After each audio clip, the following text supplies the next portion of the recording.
They laughed him off stage, or at least, they were trying to. But they didn't hear what came next. The spotlight, a harsh, unforgiving white circle, pinned my son, Leo, to the stage floor. He was a small silhouette against the vast, dusty red velvet curtain of the school auditorium, a curtain I remembered from my own awkward school assemblies, smelling faintly of old wood and forgotten performances. He'd stumbled, not physically, but vocally, his carefully rehearsed opening line catching in his throat like a burr. His voice, usually so clear when he read his stories to me at bedtime, cracked, a fragile thing breaking in the cavernous space. A titter rippled through the darkness where the audience sat, mostly parents, yes, but also, more terrifyingly for Leo, his peers. Eighth graders, teetering on the edge of adolescence, quick to pounce on any perceived weakness. The titter grew, blossoming into a wave of soft, undeniable laughter. It wasn't cruel, not yet, but it was dismissive, the kind that chips away at a child's fragile courage. I watched his shoulders, those narrow, bony shoulders I still sometimes instinctively reached out to steady, shrink inwards. The cue cards in his hands, meticulously printed in his neatest handwriting on pale blue cardstock, began to tremble. I could see the edges, already a little curled from his anxious grip during rehearsals, fluttering like trapped moths. He'd insisted on blue. It's a common color, Mom, he'd said, his brow furrowed with the seriousness of a seasoned performer. Where was that calm now? My own hands were clenched in my lap, nails biting into my palms. Every parental instinct screamed at me to run to him, to stride onto that stage and gather him into my arms, to shield him from the sea of watching eyes and the escalating murmur of amusement. I wanted to pull him away before this moment, this public unraveling, etched itself onto his heart as a scar. The humiliation felt like a physical thing, a suffocating blanket I could feel settling over him, and by extension, over me. My breath hitched, trapped somewhere between my lungs and my throat. On the judging panel, seated at a long table draped with a surprisingly clean white cloth to the side of the stage, Mr. Harrison, the notoriously strict math teacher, shook his head. It was a small, almost imperceptible gesture, but from my seat in the third row, I saw it clearly. His lips thinned, a subtle moo of impatience. He made a small, precise note on his pad, his silver pin glinting under the ambient stage lighting. He didn't look up at Leo again. That small movement, that single headshake, felt like a gavel falling, a premature verdict delivered with cold finality. The power imbalance was a chasm. These adults, these arbiters of talent, and his classmates, a jury of his peers, all seemingly united in their dismissal of this small boy who clutched his dreams on trembling blue cards. Leo's head drooped. I saw the flush creep up his neck, a tide of red shame. He shifted his weight from one foot to the other, the worn sneakers he'd refused to swap for smarter shoes suddenly looking too big, too clumsy. The microphone stand, an ancient, squeaky apparatus that had probably seen generations of talent shows, stood before him like an accuser. He hadn't even managed to adjust it to his height yet. It loomed over him. He still held on to it, though, his small hand wrapped around its cool metal stem as if it were a lifeline. That, I thought, was the quiet courage of him, the part that rarely made a show but was always there, a stubborn ember. He wanted to retreat. I could see it in the way his body angled slightly towards the wings, but some tenacious part of him still clung to that microphone, to the possibility of being heard. My heart ached with a fierce, protective love that was almost painful. This was my fault. I'd encouraged him, hadn't I? When he'd first shyly shown me the poem he'd written, The Whispering Wind, a surprisingly poignant piece about finding your voice even when you're scared, I'd been so proud. You should share this, Leo, I'd urged, perhaps too enthusiastically. The talent show would be a perfect place. He'd looked at me then with those wide, earnest eyes, a flicker of fear already present, but also a spark of hope. And I, caught up in my own vision of his quiet triumph, had pushed that hope, fanned that spark. Now, watching him falter, I felt a wave of regret so profound it was nauseating. What had I been thinking, exposing him to this? The laughter had mostly subsided now, replaced by an uncomfortable shuffling, the awkward silence that follows a public misstep. A few more seconds of this, I knew, and the moment would be irretrievable. He'd be the boy who froze, the boy who couldn't speak. The memory would follow him through the school corridors, a whispered anecdote. Leo took a shaky breath. His lips moved, as if trying to form the words again, but no sound emerged. He looked small, utterly alone, adrift in that harsh circle of light. His eyes, I knew, would be wide and glistening, though I couldn't see them clearly from this distance. He glanced towards the judge's table, and I saw Mr. Harrison tap his pen with a rhythmic, impatient beat. Then, Leo's gaze flickered towards the side stage, towards the shadowed exit. His shoulders sagged a little more. He was going to leave. He was going to give up. And a part of me, the part that couldn't bear his pain, whispered, yes, Leo, come away. It's okay. Just come off the stage. Star. Just as he began to turn, his body finally surrendering to the instinct to flee, a sound cut through the tense silence of the auditorium. A buzzer. Not the harsh, definitive buzz of rejection, the kind that signals a failed act, the kind Mr. Harrison looked like he was itching to press. This was different. It was a clear, resonant chime, almost like a single, encouraging bell. It wasn't accompanied by a red X lighting up, or any of the usual talent show theatrics for a failed performance. It was just a sound. A pause. My head snapped towards the judge's table. Mr. Harrison looked momentarily surprised, his pen hovering. The other two local judges, a music teacher from the elementary school and a parent volunteer I vaguely recognized, looked confused, glancing at each other. And then I saw her. The guest judge, Mrs. Anya Sharma. She was a writer I remembered reading in the school newsletter, a poet who'd published a few acclaimed collections and sometimes ran workshops for young writers. She hadn't been on the original panel. She was a last-minute addition, someone the principal had proudly announced as a special treat. She was seated at the far end of the table, a woman with kind eyes and a calm, thoughtful expression. Until this moment, she had been quiet, observing, or pinned still. Now, she was sitting a little straighter. One hand was resting near a small, unmarked silver button on the console in front of her, a button I hadn't even noticed before. It wasn't the main rejection buzzer. The room was utterly still. Even the restless shuffling in the audience ceased. All eyes were on Mrs. Sharma. She wasn't looking at her fellow judges or the audience. Her gaze was fixed on Leo, who had frozen mid-turn, his back half to the audience, caught between retreat and the stage. Her eyes, which I could now see more clearly, were indeed shining, not with pity, but with something else, understanding, perhaps, encouragement. Then she stood up. Slowly, gracefully. The white cloth of the table runner shifted slightly as she rose. She looked directly at Leo, a small, almost imperceptible smile touching her lips. And she spoke, her voice calm and clear, carrying surprisingly well in the suddenly silent hall. For words that seemed to hang in the air, altering the very atmosphere of the room. Give the boy his voice. My breath, held captive for so long, escaped me in a silent rush. It wasn't applause, not yet. It wasn't a standing ovation. It was something far more profound. It was a lifeline thrown to my drowning son. It was permission, not from an authority figure demanding perfection, but from a fellow artist recognizing a struggle. They hadn't given him a chance, the audience, Mr. Harrison. But Mrs. Sharma was right. He didn't need their permission to begin, or to begin again.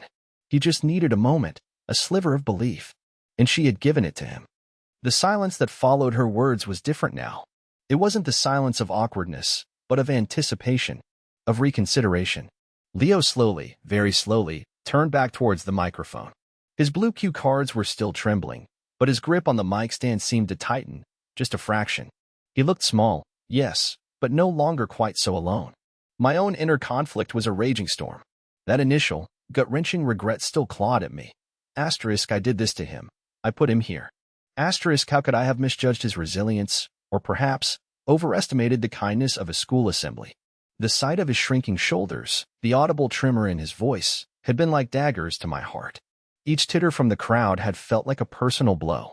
I'd wanted to wrap him in cotton wool, to spirit him away to the safety of our quiet living room, where his words flowed easily and his audience consisted only of me and the sleepy cat. But then, warring with that regret, was a fierce, stubborn pride. Not pride in a flawless performance, because there hadn't been one, but pride in his courage for even stepping onto that stage. He, who usually preferred the company of books to boisterous groups, who meticulously planned his every sentence in class presentations, had chosen to stand before hundreds and share something so deeply personal. His poem, his soul, laid bare on blue cardstock. That took a bravery I wasn't sure I possessed myself, even now, as an adult. The image of him at his small desk, night after night, bent over his notebook, chewed pen in hand, flashed through my mind. The discarded, crumpled drafts in the waste paper basket, each one a testament to his effort. Asterisk, Mom, listen to this line, he'd say, his brow furrowed in concentration. Does it sound right? Star. Asterisk, it sounds wonderful, Leo, I'd reply, and mean it, marveling at his ability to capture such big feelings in simple, elegant phrases. Star. Asterisk, he'd wrestled with a particular stanza for days, the one about the wind being afraid to howl before it learned its own strength. It's tricky, he'd sighed, pushing his hair back from his forehead. I want it to feel real. Star. That memory, so vivid, brought a fresh wave of emotion. This wasn't just a talent show act for him. It was an offering. And to have it met with laughter, with dismissal, the injustice of it burned. I had wanted to protect him from that burn, but perhaps, I thought with a dawning, uncomfortable realization, protection wasn't always the answer. Perhaps, sometimes, children needed to face the chill and find their own way to warmth.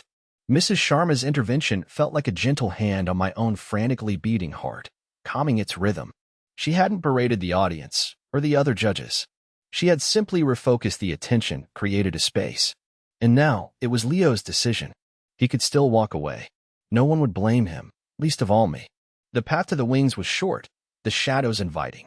Or he could stay, face that sea of eyes again, and try to reclaim his voice. He stood there, a small, solitary figure, the weight of that choice palpable even from where I sat. The harsh spotlight still beat down, but it no longer felt quite so menacing. It felt, instead, like an invitation. The squeaky microphone stand waited. His cue cards, though still unsteady, were angled slightly upwards now, as if ready.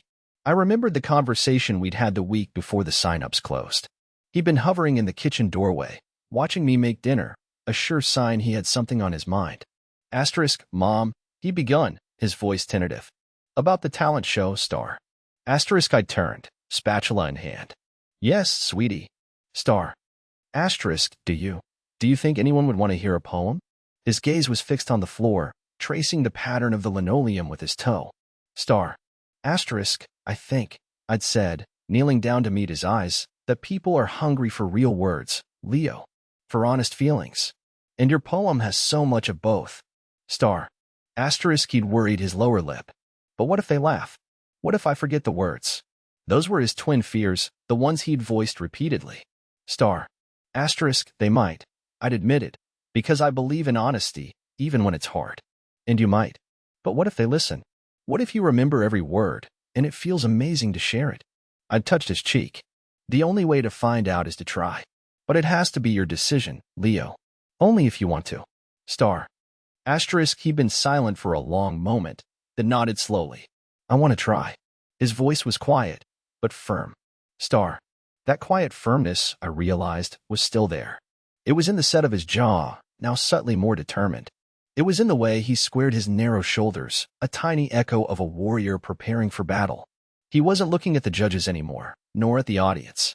He was looking inward, gathering himself. And in that moment, my regret receded, replaced by a quiet, breathless hope. He was choosing. He was owning this moment, even though it had crumbled around him. He was deciding whether to rebuild it, right here, right now, in front of everyone. The memory of his first rehearsal in our living room surfaced, unbidden but sharp. He'd stood in front of the fireplace, using a floor lamp as his makeshift microphone stand. His voice had been a mere whisper then, his eyes darting to me for reassurance after every line. Asterisk, louder, Leo, I'd encourage gently. Imagine you're speaking to someone at the very back of the room. Star. Asterisk, he'd taken a deep breath and tried again, his voice gaining a little more volume, a little more confidence. The blue cue cards had been clutched in his hands then too, a security blanket of words. Star. Asterisk, what if I drop them? He'd asked, his brow furrowed with anxiety. Star.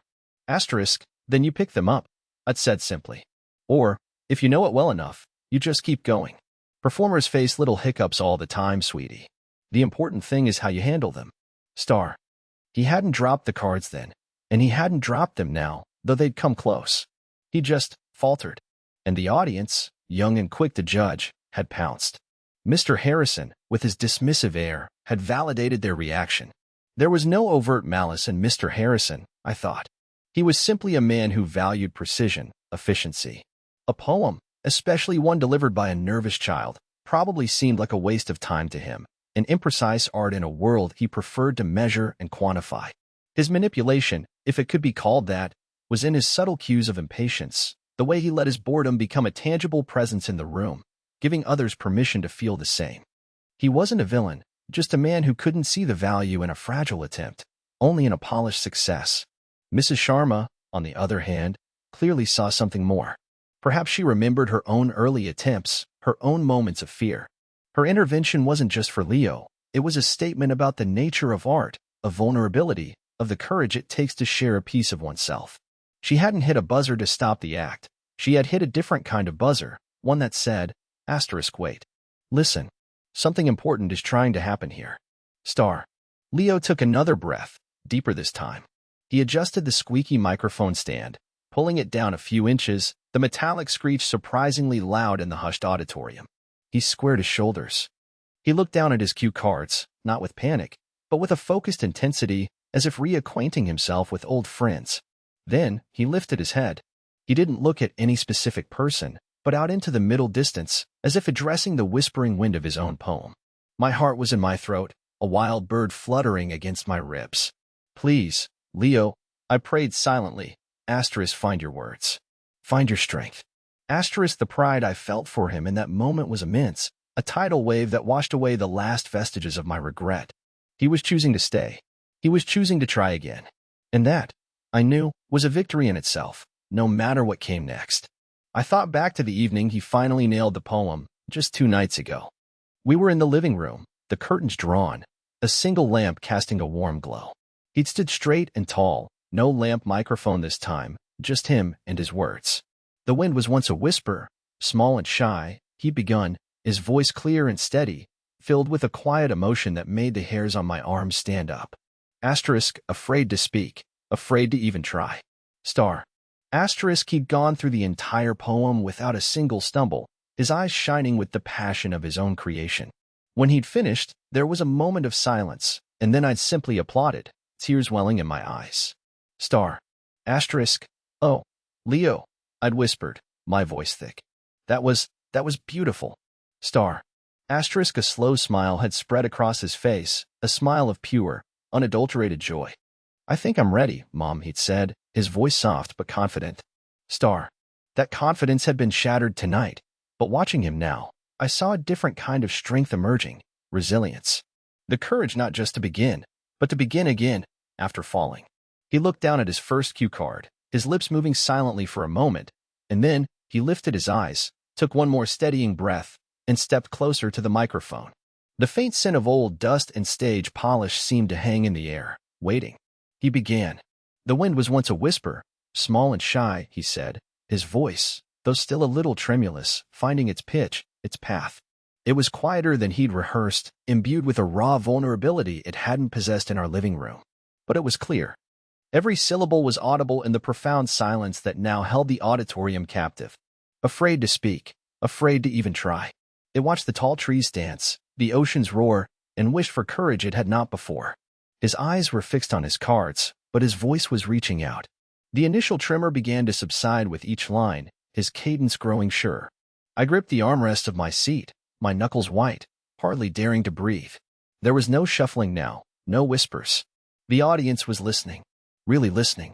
Mr. Harrison sat stiffly, his pen down, his expression unreadable but no longer overly dismissive. He looked neutral, perhaps even a little surprised. The other 2 judges were leaning forward slightly, their attention fully on Leo. And Mrs. Sharma, she was watching Leo with that same gentle, encouraging smile, her head tilted slightly, as if catching every nuance of his words. It hid in caves and shadows dark and deep, while all its vibrant melodies would sleep. It longed to join the chorus of the world, to see its own bright, silken flag unfurled. He paused, took a breath, and looked up from his card for a fleeting second, his gaze sweeping hesitantly across the darkened rows before returning to the safety of his text. In that brief moment, I saw not fear, but a dawning awareness. They were with him. The air wasn't hostile anymore. It was receptive. My gaze flickered to the section where his classmates were seated. Earlier, I'd seen some of them snickering, nudging each other.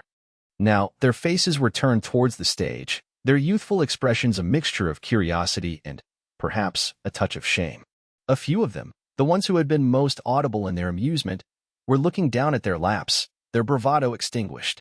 Leo continued, his voice gaining strength and a quiet passion that resonated through the hall.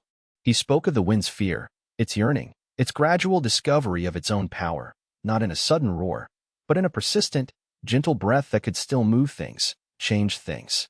Then came a day it found a tiny flower, bent low and burdened by a sudden shower. The whisper wished to help, to ease its pain, and so it breathed, again and yet again. His hands were still not perfectly steady, but the blue cue cards were no longer fluttering wildly. They were held with a new resolve. He was inhabiting his poem, living its message. The irony was not lost on me. His poem about finding one's voice, delivered after his own voice had almost been silenced. But it wasn't just ironic, it was powerful. It was real. A gentle push, a sigh, a tender plea, and slowly, the small flower was free. The whisper watched, surprised by its own might. A tiny act had brought a hopeful light. I could feel the shift in the room, a collective holding of breath. It was more than just a boy reciting a poem now. It was a moment of quiet triumph, unfolding line by line. He was no longer the kid who stumbled. He was the poet, the storyteller, sharing his heart. The red velvet curtain behind him seemed less like a vast, intimidating backdrop and more like a rich tapestry framing his solitary, courageous figure. And so it grew, that whisper, day by day, learning to speak in its own gentle way. Not always loud, not always a great gale, but true and constant, a persistent tale. He was nearing the end. His voice, which had started as a fragile thread, was now woven with a quiet confidence, colored with the emotion of his own words. He wasn't just reciting, he was feeling it. And because he felt it, we all felt it too. The earlier laughter seemed like a distant, shameful memory, something that belonged to a different time, a different atmosphere. So if your voice feels small, or lost, or weak, remember the wind and the courage to speak. For even a whisper, if honest and true, can carry a strength that will see you right through. He delivered the final lines with a soft emphasis, his gaze lifting from the cards one last time, lingering for a moment on the space just above the audience's heads. Then, a little hesitantly, he lowered his hands. Silence. A profound, echoing silence that stretched for what felt like an eternity. It wasn't the awkward silence from before. This was a silence filled with held breaths, with unspoken emotions. Then, from the judge's table, Mrs. Sharma began to clap. Not loudly, but with a clear, deliberate rhythm. Her applause was the first sound to break the spell, and it was like a signal. Slowly at first, then with growing momentum, the applause spread through the auditorium. It wasn't the polite, obligatory applause. It was warm, genuine, swelling to fill the space, a wave of acknowledgement, of respect. Leo stood there, blinking a little in the spotlight, his cue cards held loosely at his side. A shy, almost disbelieving smile touched his lips. He looked out, really looked out this time, and I could see the tension draining from his shoulders. He hadn't just finished his act, he had transformed the room. The applause continued, sustained and heartfelt. Mr. Harrison was clapping too, a somewhat reserved but definite applause. He even offered a small, almost imperceptible nod in Leo's direction. The other judges were smiling broadly, clapping enthusiastically. His classmates, many of them, were on their feet, cheering now, their earlier mockery forgotten, replaced by genuine admiration. Leo gave a small, slightly awkward bow. He looked towards Mrs. Sharma, and she smiled at him, a warm, affirming smile that seemed to convey everything. Then, his eyes found mine in the crowd. I was crying, silent tears streaming down my face, but I was smiling too, a smile so wide it felt like it might split my face.